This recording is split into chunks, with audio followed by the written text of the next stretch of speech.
Okay, Dr. Hubner, Natural Transplants, and I am delighted that one of my patients came back at 4 months, and already he's having some great results, but he wanted to be anonymous on this video. But the reason I'm doing this video is because I want to show scar.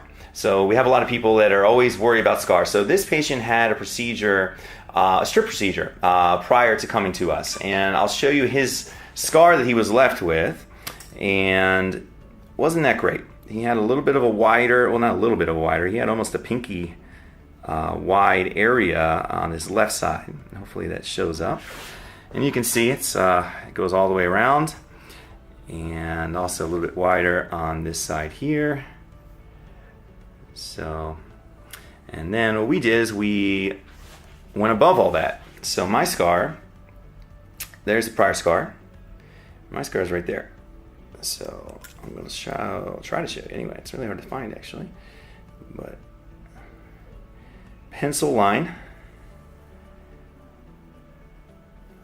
You can see the difference. Running a comb through this section easily shows the scar, and if I continue up, here's mine. So pencil line. I don't know if you can see it there. I'll try to put some pictures on there so you can see.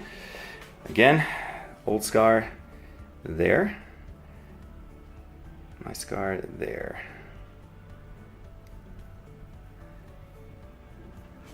So really happy with how it healed, and he even comments that you know, a lot of the doctors have commented, a lot of patients have commented that, you know, it's definitely a clean incision, and so again, there is a difference between scars in terms of where you go, and it's important to do your research.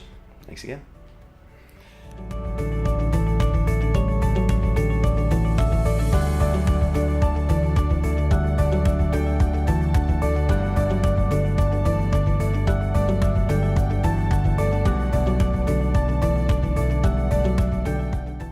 Call us now, 844-327-4247, and ask about our Hue and Hue Plus procedures, which move more hair than ever before. Hope to hear from you soon.